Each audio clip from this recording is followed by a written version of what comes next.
pantalla? Sí. Ya, bien. Entonces, miren, vamos a arrancar el día de hoy con este tema que es introducción al análisis y dimensionamiento de sistemas de generación con energía solar fotovoltaica para sistemas aislados. Dentro, ¿no es cierto?, del dimensionamiento del sistema solar fotovoltaico, vamos a abordar lo que son los conceptos generales y el dimensionamiento de equipos. En bibliografía como tal, he seleccionado dos páginas o dos direcciones donde ustedes pueden bajar el software como tal, que lo hace de forma automática, a lo que vamos a explicar el día de hoy. Antes de iniciar, recordemos, ¿no es cierto?, que hay dos tipos de sistemas solares fotovoltaicos, los que son conectados a la red o que se denominan on-grid y los que son desconectados de la red o off-grid, ¿no es cierto? ¿Cuál es la diferencia el uno con el otro? En que los que son conectados a la red, generalmente todo lo que generan lo inyectan a la vivienda, no almacenan. Y los que son off-grid o desconectados de la red, generalmente, o bueno, siempre, lo que hacen es generar energía y almacenarla en un banco de baterías para que ésta pueda ser utilizada. Entonces, ¿a qué se le denomina, no es cierto, un sistema solar fotovoltaico, no es cierto? Es una serie de procesos de cálculo que logran optimizar los equipos para la generación de energía eléctrica de origen solar. Siempre lo que se busca es realizar un balance adecuado de cargas o puntos de consumo desde el punto de vista técnico-económico. Entonces, la insolación y la potencia solar, así como muchas otras variables, pueden medirse en diversos tipos de unidades. Recordemos, ¿no es cierto?, que en el medio nosotros tenemos lo que son radiación directa, radiación difusa, radiación indirecta, ¿sí? Recordando un poco lo que era transferencia de color. Entonces, en la siguiente tabla se presenta de forma general algunas de las unidades más utilizadas para el dimensionamiento de este tipo de sistemas, como son el vatio pico, el vatio por metro cuadrado y el kilowatt hora por metro cuadrado. Entonces, nosotros para dimensionar un sistema solar fotovoltaico para uso residencial, tenemos que determinar una energía total de consumo dentro de la instalación, o sea, esta de carácter residencial, comercial o industrial. Entonces, los requerimientos energéticos para abastecer de suministro eléctrico una vivienda se establecen de acuerdo al estudio de cargas domiciliarias. Esto quiere decir a cómo está conformada las cargas a nivel de la residencia, como son qué cosas, refrigeradora, microondas, cocina, duchas, luces, tomacorrientes, entre otras. Para ello nosotros, ¿qué tenemos que conformar? Una tabla, ¿no es cierto?, de las principales cargas, la cantidad dentro de la vivienda, la potencia, el tiempo de uso y el consumo de estas en kilowatt hora. Para este tipo de sistemas, por lo regular, señores, hay que tener en cuenta que nosotros no vamos a dimensionar un sistema solar fotovoltaico para suplir todas las cargas de la vivienda. Por decirles, para suplir una ducha eléctrica, para suplir un microondas, para suplir una tostadora. ¿Por qué? Porque son cargas de potencias elevadas. Entonces, por lo regular, este tipo de sistemas se dimensionan para suplir un cierto número de cargas que se consideren importantes dentro de la vivienda, como puede ser, ¿qué cosa? Un televisor, focos, microondas, lavadora, ¿sí? De estas de aquí, las que se consideren importantes, pero este ejemplo que se presenta aquí, por ejemplo, es para determinar, ¿no es cierto?, el total diario de consumo en kilowatt horas si tuviera estas cargas con un número de horas de funcionamiento y un total mensual. Entonces, para el ejemplo que vamos a desarrollar, ¿no es cierto?, con los resultados que se presentan en la tabla 1, se decide dimensionar el sistema para abastecer las cargas de consumo más importantes de un hogar, como son refrigeradora. Cabe mencionar que todo equipo para este tipo de sistemas tiene que ser de alta eficiencia o eficiencia tipo A, ¿no es cierto? Televisor, laptop, cargador de celular, iluminación, y estas cargas representan un consumo de 3.17 kilowatt hora al día. Entonces, el sistema de generación será dimensionado para abastecer esta demanda de energía. Luego de esto, viene lo que es el el cálculo y selección del número de paneles solares. Para este momento de cálculo se considera los datos del nivel de heliofonía, ¿sí? O el nivel de horas, ¿no es cierto?, de luz aprovechable en el día para uso de generación fotovoltaica, que se presenta en la tabla número 2, en donde se realizó una recopilación de las provincias del Ecuador que cuenta con este parámetro. Solo de estas provincias fue posible el análisis que se efectuó en este estudio que vamos a ver más adelante. Entonces, los métodos para determinar el tamaño y número de paneles tienen sus limitaciones debido a que se fija una demanda energética y se utiliza un valor de irradiación fijo, aunque este sea el mínimo posible en un determinado tiempo. Nunca va a ser 100% confiable, por eso este tipo de dimensionamientos tiende a sobredimensionar los sistemas. Y por lo cual es necesario seguir un diseño, ¿no es cierto?, de sobredimensionamiento del sistema de generación. Entonces, para seleccionar el número de paneles dentro de una vivienda, ¿qué se considera? Un factor que se denomina factor global de rendimiento o coeficiente de pérdidas totales en el sistema. Y el cálculo está determinado tanto por la demanda energética requerida por el recurso energético disponible, ¿sí? Que para este caso nosotros, ¿qué va a ser? La demanda para la cual vamos a suplir a través de energía solar, va a ser un recurso, va a ser una potencia de 3,7 kilowatts hora día y el recurso energético disponible va a ser el HPS o hora sol promedio en la zona o kilowatt hora metro cuadrado que encontramos en el Atlas de Generación Solar del Ecuador. Entonces, cuando nosotros decimos nivel de heliofonía, se requiere el HPS o horas de sol promedio, que no es nada más que dividir este kilowatt hora metro cuadrado entre 1000 y lo llevamos a horas de sol promedio. Entonces, miren, ¿para qué sirve esta tabla? Por ejemplo, nosotros tenemos que en Loja, de acuerdo a esta información recolectada o recopilada, Loja tiene unas horas de sol promedio de 3.6. Entonces, para seleccionar el número de paneles en este tipo de sistemas, se plantea la siguiente ecuación. El consumo energético corregido va a ser igual al consumo energético teórico entre el coeficiente de pérdidas totales. Y este coeficiente R, ¿sí?, va a ser una serie de coeficientes que se refieren a baterías, conductores, inversores, días de autonomía, ¿sí?, profundidad de descarga de la batería, que vamos a ver a continuación. Entonces, para calcular este coeficiente R, ¿no es cierto?, cuando nosotros nos referimos al coeficiente K sub A, que es este de aquí, este va a ser igual a 0.05 si hay una autodescarga diaria de batería. ¿Sí? A falta de datos del fabricante se recomienda utilizar un 5%, que es lo que tenemos. 0,02 si estamos trabajando con baterías de níquel, ¿sí? 0,05 para las baterías estacionarias de plomo ácido y 0,012 para cualquier otro tipo o muy deteriorada que sea la batería por el uso. ¿Sí? Entonces, cuando nos referimos a K sub A, nosotros podemos coger 0,05 o según el tipo de batería, si es de plomo, si es de níquel. En cambio, cuando nos referimos al coeficiente K sub B, se refiere a las pérdidas en acumuladores, ¿no es cierto? Las pérdidas que tenemos en las baterías.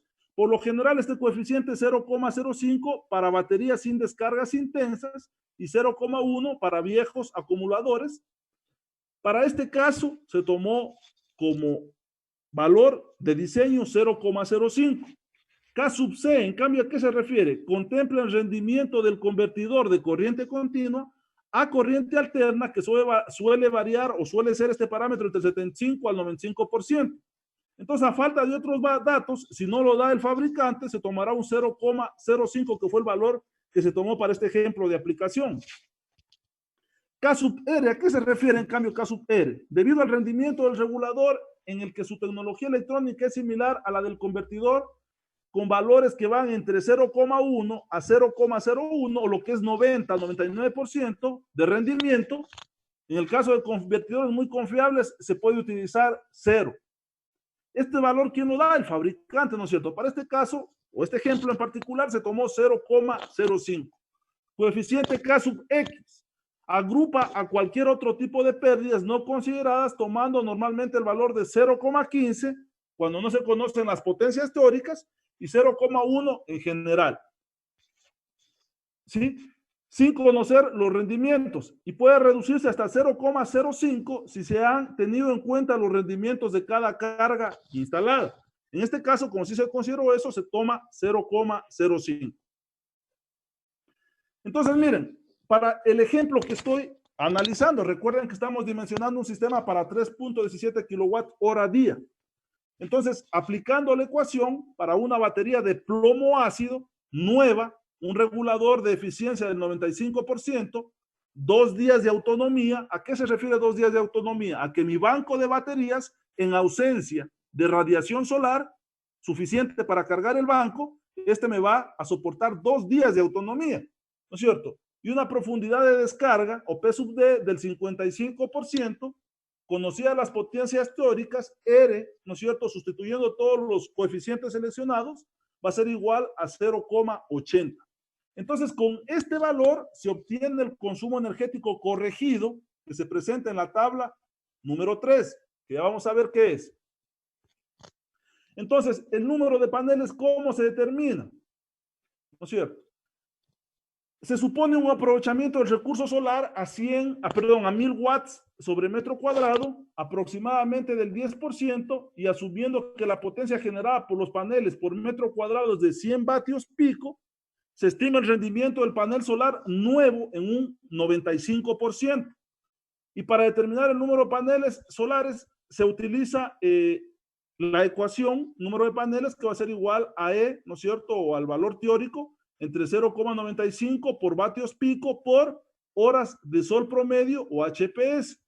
Entonces, miren, con esta ecuación, en esta tabla se presenta un estudio que se hizo allá por el 2012 para diferentes sectores del país. Entonces, miren, por ejemplo, para Loja, estábamos alrededor de 11 paneles para generar esta energía corregida, que es 3.943 vatios hora al día. Entonces, factores para la colocación de los paneles fotovoltaicos. Para el aprovechamiento adecuado de los paneles, ¿no es cierto?, es necesario que el panel tenga una cierta orientación e inclinación. Recuerden que como estamos nosotros en la mitad del globo terráqueo, ¿no es cierto?, el rayo solar lo que va a caer es casi perpendicular en todo el ecuador. Entonces, atendiendo a la latitud geográfica de nuestro país, ¿no es cierto?, vamos a ver que la orientación del panel fotovoltaico en el Ecuador o de un generador fotovoltaico se define mediante coordenadas angulares, las cuales podrían variar en relación al lugar y la instalación. Entonces, para eso es necesario conocer algo que se denomina ángulo de azimut, que es el ángulo que forma la proyección sobre el plano horizontal de la superficie del generador y la dirección sur.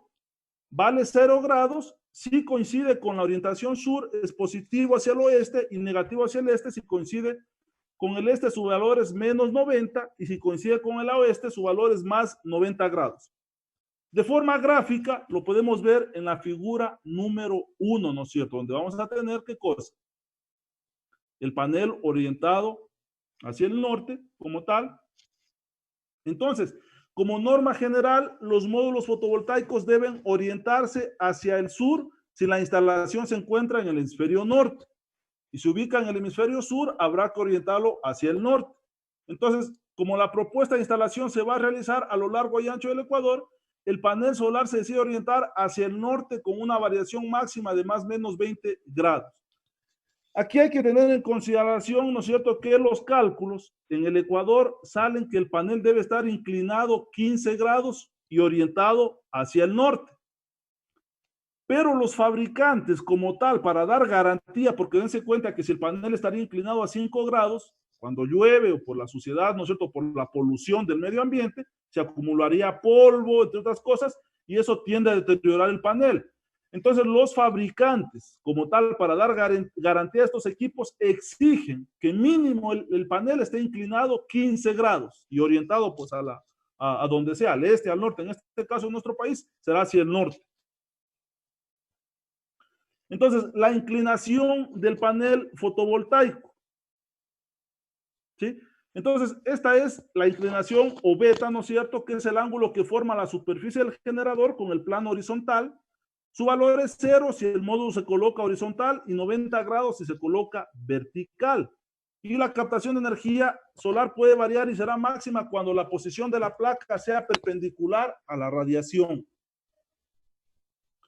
Entonces, miren, en resumen, ¿no es cierto? Cuando se realiza la instalación de un sistema fotovoltaico, es necesario conocer la latitud geográfica del lugar donde se vaya a ubicar. En la tabla número 4 se presentan los datos de interés, ¿no es cierto?, de cada lugar en análisis de este estudio que les estoy presentando, y algunos de los datos que se presentan en la tabla 5 fueron obtenidos tomando en consideración las recomendaciones de la tabla 2 y 3.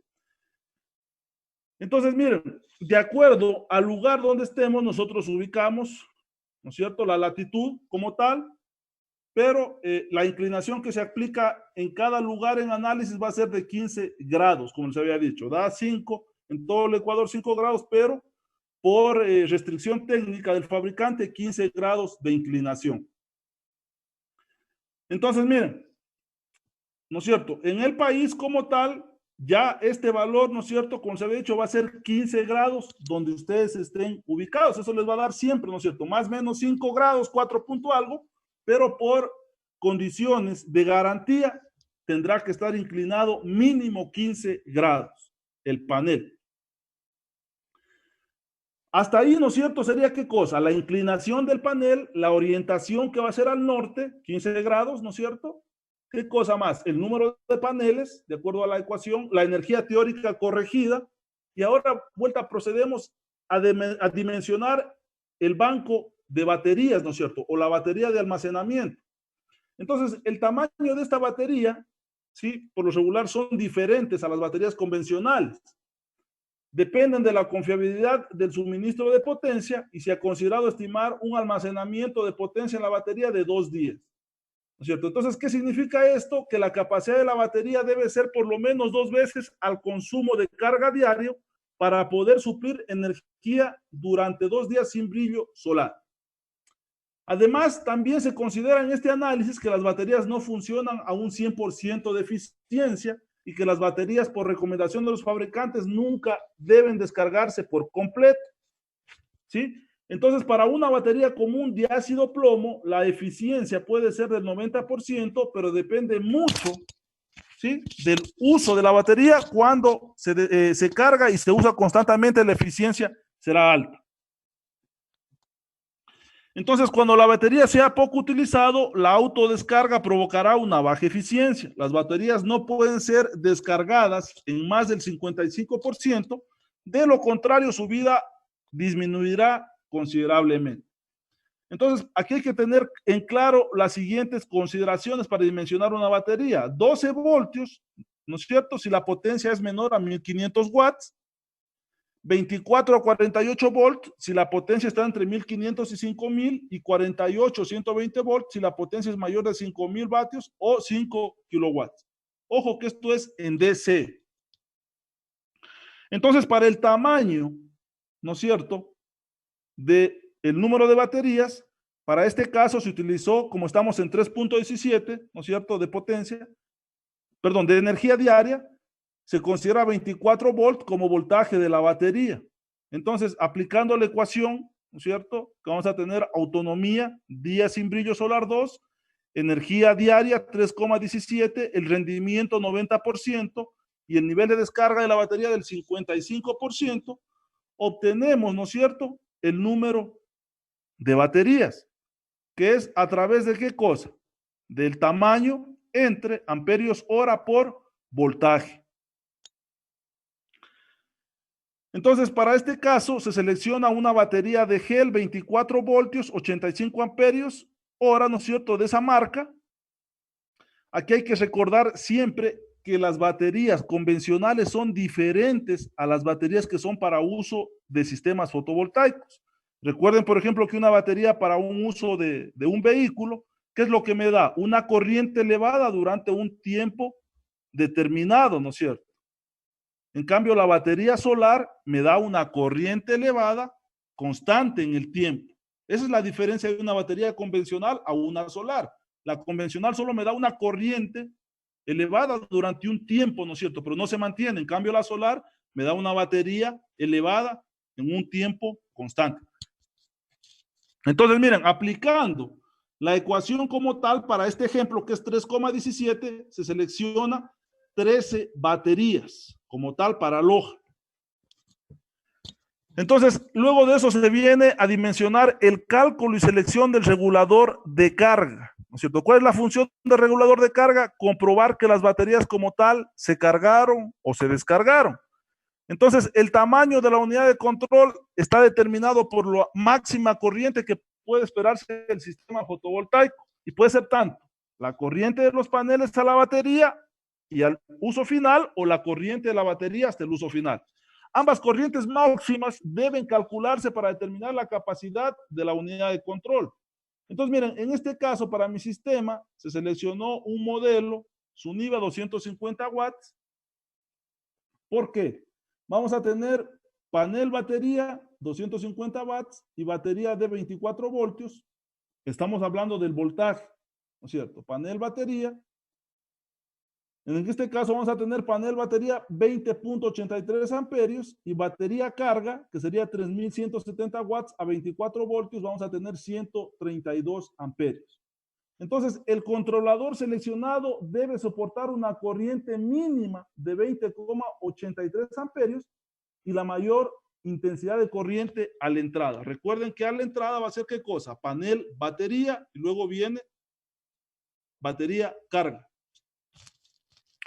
Entonces, para el regulador de carga, ¿no es cierto? No se espera que la corriente máxima en el sistema exceda los 132 amperios, funcionando todas las cargas de forma simultánea, y la unidad de control y fusible deben dimensionarse a este valor o a un inmediato superior. Entonces, miren, para este caso, con estas características se va a los fabricantes y se selecciona ¿qué cosa? Un controlador de la marca Morningstar, ¿no es cierto?, que soporta una corriente hasta 150 amperios en paralelo. Eso sería lo que es la selección del regulador de carga. Miren, está en función de ¿qué cosa? De la corriente final. Ahora, la selección del inversor, ¿no es cierto? Baterías, corriente directa, habría que invertir, ¿no es cierto?, a corriente alterna para que pueda ser utilizado por los diferentes aparatos eléctricos. Entonces, un inversor también consume energía y por tanto disminuye la eficiencia energética del sistema. ¿Cuál es la ventaja del inversor? Que el voltaje de operación es mucho más alto y por tanto puede evitarse el uso de cables gruesos, especialmente cuando deben usarse cables largos. Es económicamente viable utilizar un inversor. ¿Qué datos debo considerar para la selección del inversor? Carga energética requerida, ¿no es cierto? 3170 vatios, voltaje de entrada, voltaje de salida, ¿sí? Y la frecuencia. Entonces, miren, con esos parámetros se va al fabricante y se busca el inversor siempre inmediato superior, ¿sí? Que me soporte esas condiciones. Para este caso, uno de 4000 watts. Una vez que se hace eso, se procede a seleccionar el tamaño del conductor como tal en cada etapa. Para eso aplicamos la ecuación, que vamos a tener la sección en milímetros cuadrados del conductor, longitud en metros hasta el receptor, intensidad en amperios y caída de tensión en voltios. Entonces, la caída de tensión se calcula para un porcentaje de la tensión nominal que variará entre los equipos que interconectan. Entonces, aquí hay que considerar lo siguiente. La caída de tensión entre el panel y el regulador máximo será 1,5 y la recomendada 1%. Entonces, el calibre que se seleccione deberá cumplir esta restricción. La caída de tensión entre regulador y acumulador, máximo 1% y la recomendada es 0,5. Entre el acumulador e inversor, máxima y recomendada es 1%, y la caída de tensión entre acumulador, inversor y cargas, la máxima será del 3%. Entonces, con esas consideraciones, ¿no es cierto?, es que se dimensionan los conductores. Entonces, ¿cuáles son las etapas del sistema fotovoltaico hasta aquí? Paneles, ¿no es cierto?, que son los módulos que me convierten la luz solar en energía. Luego tenemos el controlador de carga, baterías, inversor y finalmente cargas, ¿no es cierto? Entonces, en cada una de estas etapas se va a producir una pérdida de energía, ¿no es cierto?, por transformación. Primero, en la primera etapa, en los paneles, ¿no es cierto?, por transformación de radiación solar en energía va a haber una pérdida. Luego de eso, por los conductores, ¿no es cierto?, que transportan la energía desde los paneles hacia las baterías, va a haber una pérdida. En las baterías va a haber una pérdida. En el inversor va a haber una pérdida. Entonces, tomando en cuenta los requerimientos energéticos de las cargas y el tamaño de los equipos seleccionados, se considera un aspecto muy importante, ¿no es cierto? Cuánto se genera energía eléctrica, se producen pérdidas en todo el sistema, lo cual hace que nunca se generen los valores nominales, sino algo al menos, ¿no es cierto? Entonces, es decir que todos los elementos ya han sido seleccionados tomando un factor de eficiencia que asegura la producción de electricidad será suficiente como para suministrar la carga durante el tiempo establecido. ¿A qué quiero llegar con esto? Como dije al inicio, este tipo de sistemas siempre, ¿no es cierto?, se sobredimensionan no solo por las pérdidas en cada etapa, sino por la radiación solar. Entonces, en resumen, ¿no es cierto?, en el panel solar se estima un 10 a un 15% de pérdidas. En el conductor, un 3%, batería controlador, un 15%, ¿sí? Entonces, miren, en cada etapa va a haber un nivel de pérdidas. Bien, una parte muy importante, lo que es la eficiencia del panel fotovoltaico. Entonces, como inicio de esto, ¿no es cierto?, de esta parte del dimensionamiento de sistemas solares, tenemos que en un día de radiación ideal, un panel de 100 vatios pico producirá 100 vatios de potencia. Y esto casi nunca es real. Porque un panel solar solo produce sus vatios nominales bajo circunstancias específicas como sol perfecto perpendicular a la superficie, temperatura máxima de 25 grados en la superficie del panel. Entonces aquí hay que estar claros con un término. No porque mientras más temperatura haya en la zona, el panel va a generar más energía. Recuerden siempre que el panel genera energía por radiación solar.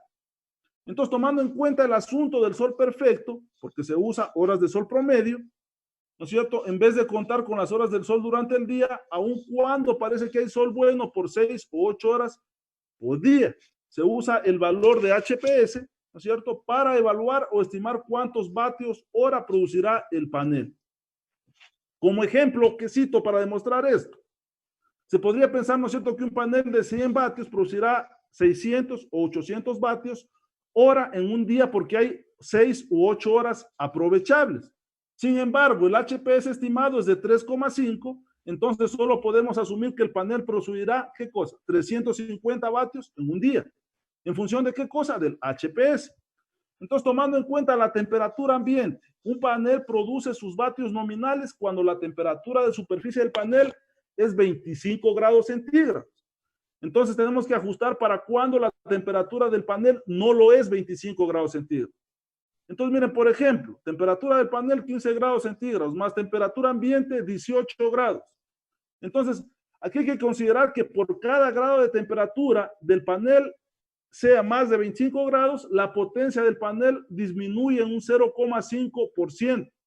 Entonces, por ejemplo, para una temperatura de 18 grados centígrados, tendremos ¿qué cosa? Temperatura del panel 15 grados.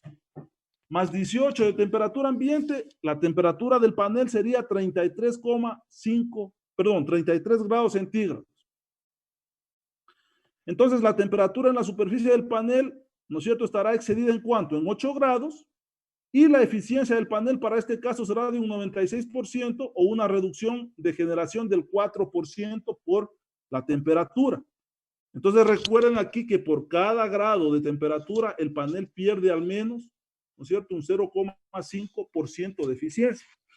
Entonces, hasta aquí en resumen para este ejemplo, ¿no es cierto?, instalando un panel de 100 vatios pico en un área con un HPS de 3,5 y donde el promedio de temperatura del aire es 18 grados centígrados, podemos esperar que se produzca, ¿cuánto? 333 watts hora día, ¿no es cierto?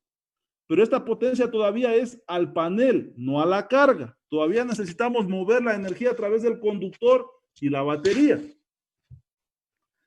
Ahora, eficiencia en la batería. La mayoría de las baterías tienen una eficiencia de 85% para baterías de buena calidad, ¿cierto? Y nuevas estas pueden alcanzar hasta el 90%. Esto significa que cuando la energía pasa por la batería, 10% de ella está perdida. Ahí me comí una tilde en pérdida. Bueno, eficiencia del conductor. Se habla de la necesidad de usar, ¿no es cierto?, alambre grueso para evitar grandes caídas de tensión. Entonces aquí recordarán, ¿no es cierto?, si un alambre demasiado delgado o largo, entonces este puede ser más que 10, que es demasiado, y la eficiencia entonces de los conductores puede alcanzar hasta un 97%. Entonces aquí hay que considerar las restricciones que dimos de cuál es lo recomendable, ¿no es cierto?, de caída de tensión en cada etapa. Entonces aquí se debe minimizar la caída de tensión a 1% o menos, ¿sí? Se necesita incluir un factor de pérdidas para establecer lo que se pierde en el conductor. Si el tamaño del alambre es correcto, este factor puede ser de un 3%. Entonces, miren, pérdidas de energía en un sistema fotovoltaico, ¿no es cierto? 10% de pérdidas en lo que es panel, ¿no es cierto? ¿Para qué ejemplo? ¿No es cierto? Para este caso, si tenemos 100 vatios, ¿qué más? 15% de pérdidas y 3% de pérdidas en la parte final. Entonces, miren, para 100 vatios, realmente lo que estaría entregando el panel en la parte final con todas las pérdidas sería 74 watts. ¿Sí? Entonces, ¿qué quiere decir eso? Que no porque yo instalo un panel de 100 vatios, voy a tener 100 vatios disponible en la etapa final. En cada etapa, como estoy demostrando a través de este ejemplo, va a haber un porcentaje de pérdidas que de los 100 vatios voy a tener aprovechable 74 watts al final. Entonces, para este ejemplo se considera que la eficiencia, ¿no es cierto?, del panel es del 90%, la de la batería 85% y la de los conductores del 97%.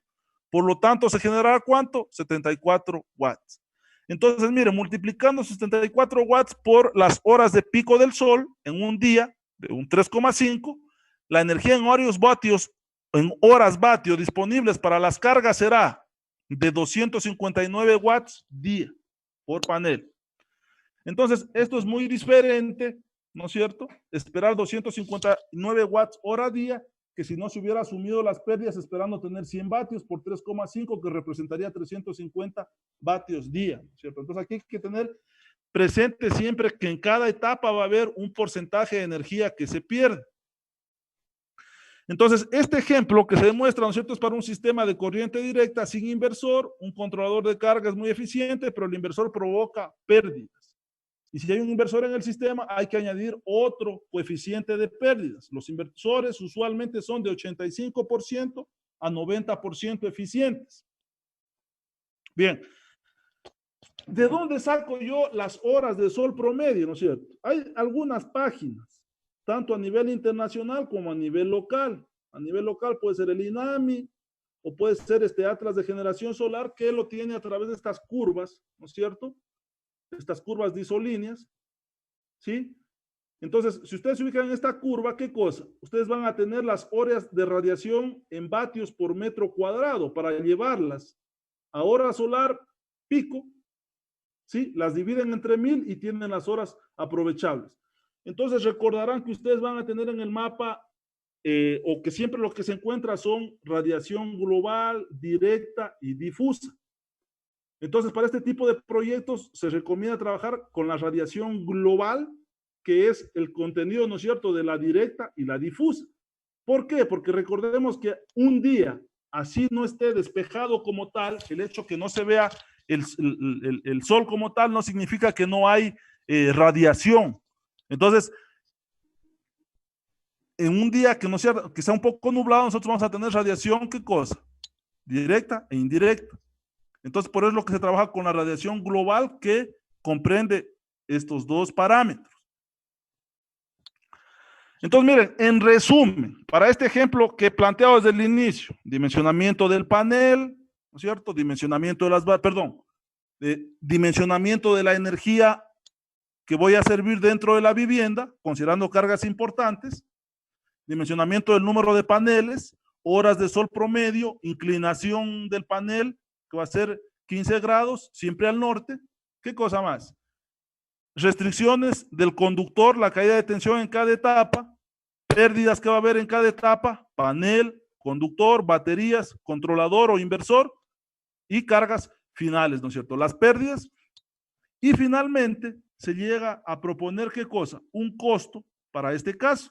Entonces, miren, para este caso se seleccionó un inversor que vale alrededor de los de los $400, un controlador de los 170, los paneles, cada panel vale $398, la batería, cada batería vale ese valor, la estructura, ¿no es cierto? El montaje, mantenimiento cada mes, me da un total, ¿no es cierto?, de 3,133, así a grosso modo, porque ese valor podría subir. Al costo actual de la electricidad del Ecuador, que estamos hablando de alrededor de 0,12 centavos de dólar, ¿ustedes creen que será rentable instalar paneles fotovoltaicos en las viviendas, sí o no? ¿Qué dicen ustedes? Así a grosso modo. ¿Perdón? Dependería de la vida del panel solar y hacer un payback de lo que sería el panel solar con respecto a los kilovatios que se consume mensualmente. Ya miren, ahí me olvidé de algo de explicar. Vida del panel solar de 25 años, la vida del panel solar. Vida de las baterías de 8 años aproximadamente. Controlador, inversor de 8 a 10 años. Entonces, miren, en un periodo de 12 años, ustedes tendrán que cambiar ¿qué cosa? Baterías, controlador, regulador. Entonces, miren, al costo actual de la energía del país realmente no es rentable. Yo les digo por experiencia, al menos para el uso del sector residencial, no es rentable instalar paneles por el costo. Yo les hablo como ejemplo, una vez, por ejemplo, me tocó hacer un dimensionamiento para una camaronera. Creo que el proyecto para el señor de 2 kilowatts le salía alrededor de los $18,000.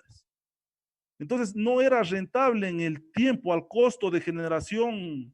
El señor tenía por diésel, al costo de generación por diésel no era rentable. Actualmente, a nivel de país, les digo, a nivel de país y a nivel de Latinoamérica, yo creo que este tipo de proyectos todavía no han tenido el impacto que han tenido a nivel de Europa o Asia por las políticas energéticas que se manejan en el país. Entonces, hay que tener mucho cuidado, sobre todo en las tesis, cuando hacen la comparación económica con precios internacionales. Con precios internacionales sale rentable, pero si ustedes lo llevan a precios locales como tal, nunca va a salir rentable, porque recuerden que para que un proyecto sea económicamente rentable, en el año número 5 se debe haber recuperado la inversión, o hasta menos en algunos casos. ¿Sí? Pero, por ejemplo, esta tecnología sí es válida a lo mejor para puntos intrínsecos, donde no se puede llegar con la energía convencional. ¿Sí? O para bombeo de agua, por ejemplo. ¿Sí? Son puntos críticos, digamos, donde no puede llegar la energía, por ejemplo, para el bombeo de agua, y sí, unos paneles fotovoltaicos, una bomba sumergible. Entonces, en ese aspecto, señores, hay que tener un poco de cuidado al momento de proyectar este tipo de sistemas. ¿Sí? Para concluir, existen softwares para dimensionar este tipo de sistemas como son esta es una plataforma online que es SMA Ibérica, este software PVSys, que es muy fácil de utilizar, y aparte existe la normativa nacional para energías renovables, que es la ARCONEL 00418. Me parece que hay una norma que recién salió, que la verdad no la incluye aquí, para el diseño de proyectos fotovoltaicos conectados a la red de media tensión menores a 1 megavatio. Ya, antes de pasar a esta parte, miren, hasta el procedimiento que mostré solo para dimensionamiento de sistemas solares fotovoltaicos para uso residencial, comercial o industrial. Pero ya cuando hablamos de granjas solares, ¿no es cierto? Que pueden ser de un megavatio o de más megavatios. En cambio, ahí lo que cambia es la normativa y el equipamiento. Entonces, ¿no es cierto? A grosso modo, las regulaciones que afectan directamente a los proyectos de energía fotovoltaica en Ecuador se encuentran en los siguientes documentos para que ustedes tengan conocimiento. El CONELEC 00506, 00113, 00411 y la 0213. El Código de la Producción de Comercio e Inversión y la Ley Orgánica de Régimen Tributario Interno. ¿Por qué cito esto?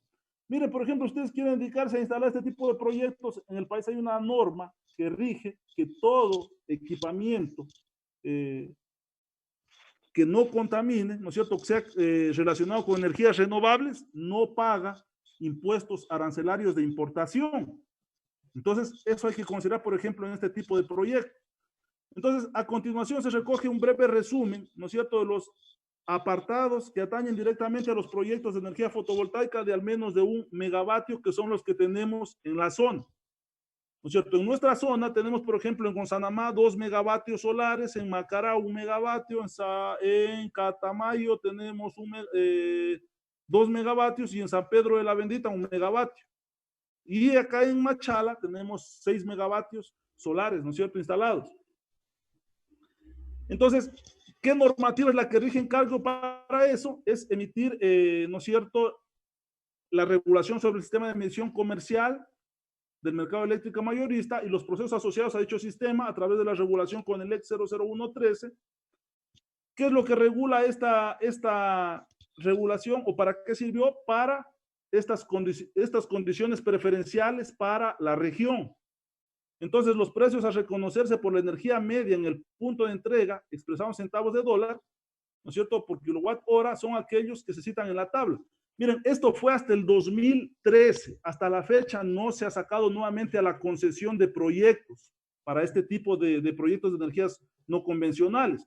En el 2013 salió una regulación, ¿no es cierto?, que decía que las empresas que quieran invertir en instalar plantas de generación fotovoltaica mayores a 1 megavatio o hasta 1 megavatio, se les pagará con estas tarifas. Entonces, por ejemplo, miren, solar termoeléctrica, ¿no es cierto?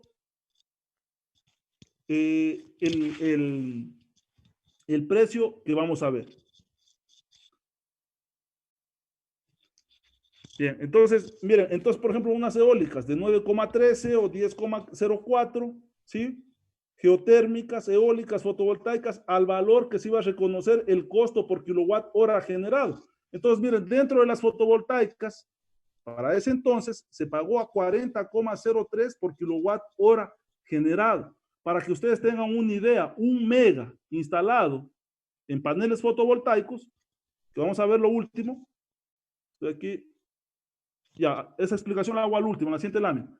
En resumen, en nuestra región vamos a tener el Parque Solar San Antonio en El Oro con 3 megavatios instalado, en Santa Rosa 3 megavatios, en Loja, en Gonzanamá 2 megavatios, el Parque Solar La Era con 2 megavatios en Catamayo, en Sabiango, que es Macará, 1 megavatio, y en San Pedro 1 megavatio. Bien, este es el parque solar que está instalado acá en Catamayo, un sector que se llama La Merced. Son 2 megavatios solares instalados. 1 mega son alrededor de 4,200 paneles instalados en 2 hectáreas. Entonces, para que ustedes tengan una idea de cuánto genera un parque de estos más o menos genera al día entre $2,000 a $3,000. Al mes, entre $80,000 a $90,000. Al año, cerca del $1,000,000. Tiempo de concesión de estos proyectos, 15 años. Entonces, con eso ustedes ya pueden más o menos sacar una relación de cuán rentables son estos proyectos. Entonces, por eso digo, ahí hay que tener un poco de cuidado cuando se los proyecta a menor escala para uso residencial. Yo no voy a proyectar un proyecto para uso residencial cuando recupero mi inversión recién en el año 20. Y para concluir, los 2 megavatios solares instalados en Gonzanamá, en la vía que va desde Gonzanamá a Cariamanga, tenemos instalado estos 2 parques fotovoltaicos que son conectados a la red a 13,8 kilovolts.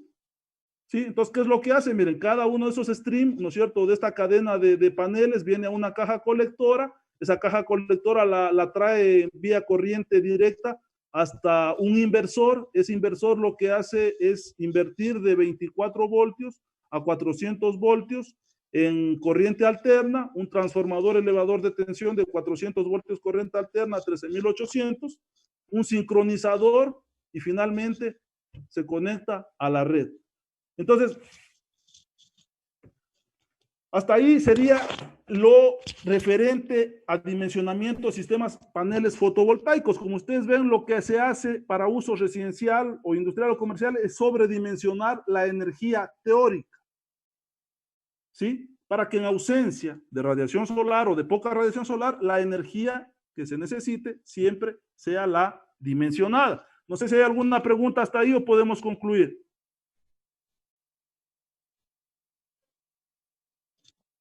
Dime.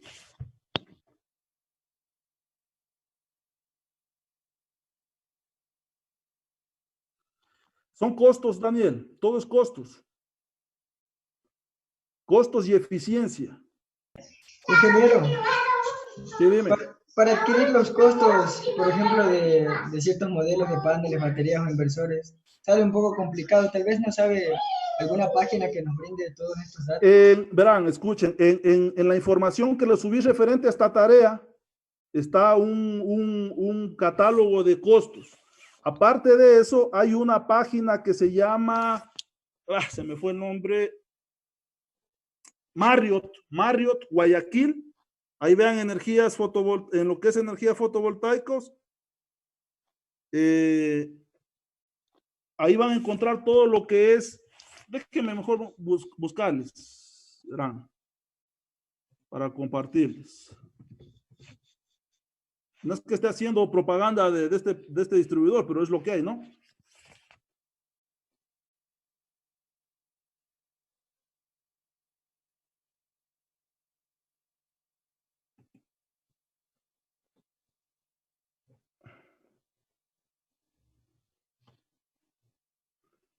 Ya miren, por lo regular, esta página la encuentran aquí, en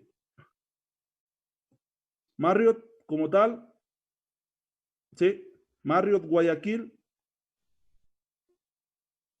Y ahí buscan donde está productos.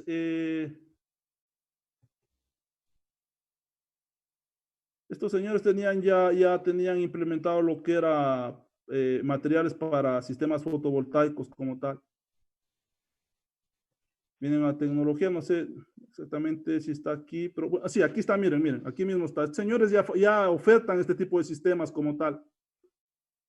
Aparte tenemos Mercado Libre, que también es válido. En Quito hay otra página de un proveedor que se llama Proviento. O sea, proveedores hay. No sé si hay alguna otra pregunta.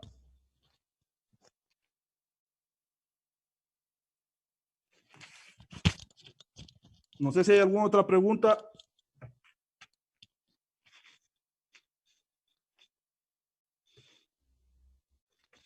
Miren, entonces, referente a la tarea de esta parte de la asignatura, yo les he subido las orientaciones de la tarea y toda la información, lo que es el atlas de generación, toda la metodología teórica para calcular, costos referenciales. Si es que no hayan costos referenciales, me avisan para pasarles a lo mejor más información, pero me parece que ahí estaba un costo detallado. Si no, pueden utilizar todo lo que es Mercado Libre, Amazon, para que vean costos referenciales.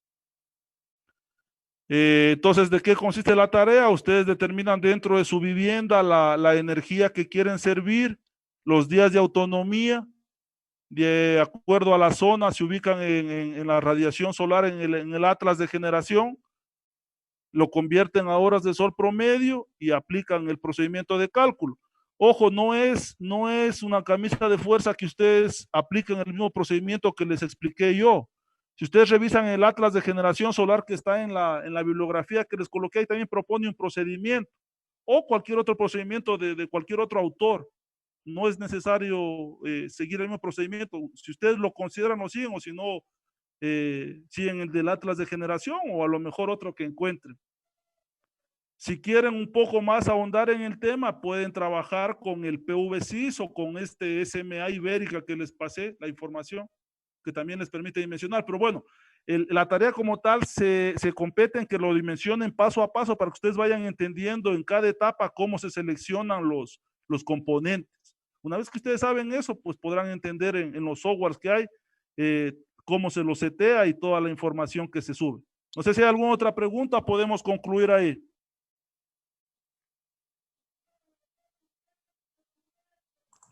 Ingeniero, disculpe, con respecto a la asistencia, ¿se me podría justificar, ya que no pude ingresar al inicio? Ya, entonces hasta ahí quedaríamos con el resto para que se incorporen a la clase que tienen ahora, señores. Temas eléctricos ya está subida. Entonces, en esa tarea, ¿cuál es la particularidad? Ustedes elijan el punto de arranque. ustedes ven por su vivienda a través del Street View, ven si arranca desde una red trifásica, si lo hacen aéreo, si lo hacen subterráneo, el arranque. El tendido eléctrico va a ser solo aéreo. Entonces, revisen la información que les subí referente a la tarea final de instalaciones eléctricas, perdón, de sistemas eléctricos, tiene fecha de presentación, y esta materia como tal, hasta ahí llegaría por cuanto hemos cubierto todos los contenidos y unos contenidos adicionales que los vamos a ver como tema extra clase, pero esos ya no irían a la parte de evaluación. Entonces ustedes deciden si quieren prueba final o solo la tarea final. Eso deciden ustedes. A ver, ¿quién faltó del control de asistencia?